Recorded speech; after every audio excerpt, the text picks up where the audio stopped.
नमस्कार।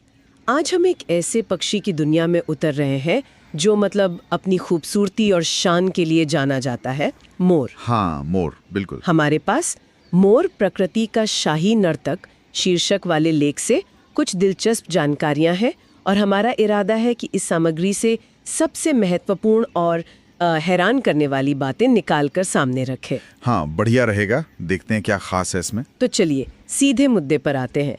पहली बात जो शायद बहुतों को चौंका दे, क्या ये सबको पता है कि जो रंगीन भव्य पंखों वाला मोर हम देखते हैं वो सिर्फ नर होता है? हाँ, ये अक्सर लोगों को नहीं पता होता। मादा यानी मोरनी तो बिल्कुल अलग दिखती है, काफी सादे हरे और भूरे रंगों में। बिल्कुल, ये प्रकृति में दिखने वाली एक बहुत ही आम बात है जिसे लैंगिक द्विरूपता या सेक्सुअल डायमॉर्फिज्म कहते हैं। अच्छा। हाँ, नर का इतना आकर्षक होना असल में मादा को रिझाने की एक रणनीति है। दूसरी तरफ मोरनी का साधारण रंग वो उसे छिपाए रखता है। बचाव के लिए। हाँ, खासकर जब वो अंडों पर बैठी हो या बच्चों की देखभाल कर रही हो, ये शिकारियों से बचने में मदद करता है। तो एक तरफ दिखावा है, दूसरी तरफ बचाव। प्रकृति का संतुलन देखिए। ये तो दिलचस्प है कि रंग सिर्फ सुंदरता के लिए नहीं बल्कि अस्तित्व की लड़ाई का भी हिस्सा है। अच्छा, इस लेख में कुछ और भी हैरान करने वाली बातें थीं। जैसे क्या मोर उड़ सकते हैं?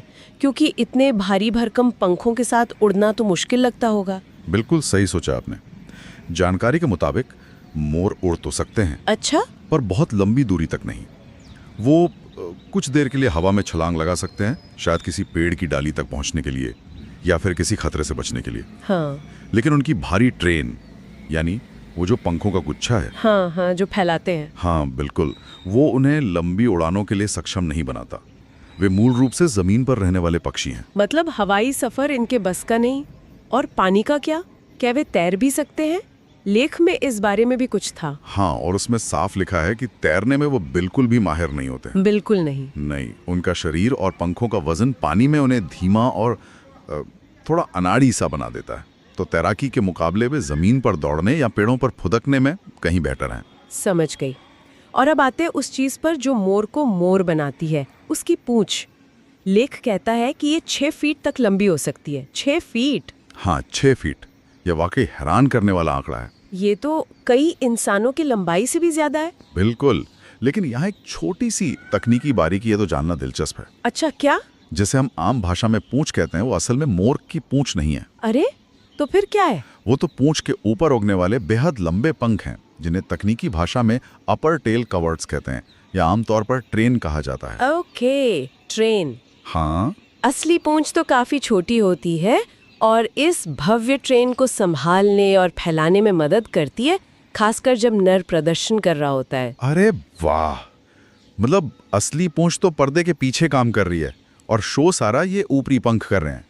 ये जानना तो इस पूरी संरचना को और भी कमाल का बना देता है। सही। ये सिर्फ दिखने में सुंदर नहीं बल्कि एक जटिल इंजीनियरिंग का नमूना है। बिल्कुल, और ये जटिलता सिर्फ शारीरिक बनावट तक ही सीमित नहीं है, उनके व्यवहार में भी दिखती है। हाँ, खासकर जब बात प्रेमालाप की आती है। हाँ, लेख में मोर के प्रेमालाप का जिक्र था। जब एक नर मोर मोरनी को रिझाने की कोशिश करता है तो क्या होता है? सुनने में तो बड़ा नाटकीय लगता है। और होता भी है। नर अपनी उस विशाल ट्रेन को एक शानदार पंखे की तरफ फैलाता है।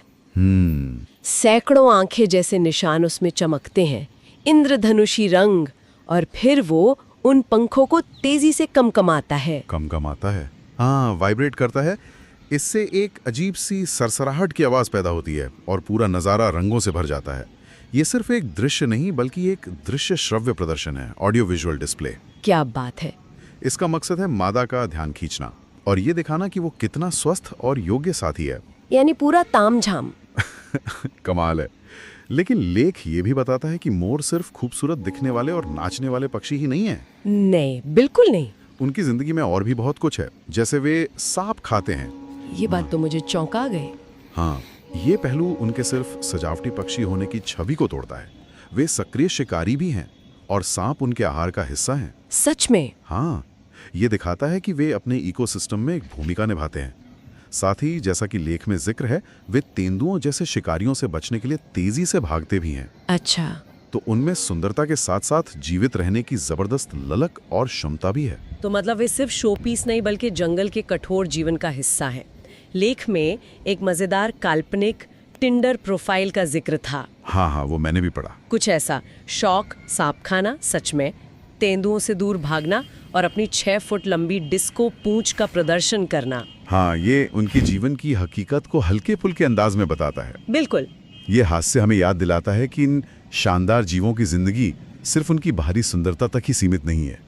उनका व्यवहार जटिल है, उनकी ज़रूरतें हैं और वे अपने पर्यावरण के साथ लगातार संघर्ष और संतुलन बनाते हुए जीते हैं। सही कहा।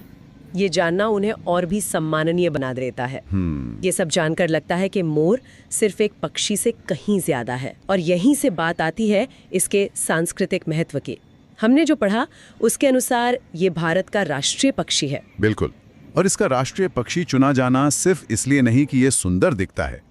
भारत में मोर को शाहीपन, गर्व, सुंदरता और यहाँ तक कि पवित्रता से भी जोड़ा गया है। अच्छा। हाँ, यह भारतीय संस्कृति, कला और लोक कथाओं में गहराई तक बसा हुआ है। इसका राष्ट्रीय प्रतीक बनना इसी गहरे सांस्कृतिक जुड़ाव का सम्मान है। लेख में इसके धार्मिक कनेक्शन का भी जिक्र था। भगवान कार्तिकेय का वाहन होना और देवी सरस्वती से संबंध।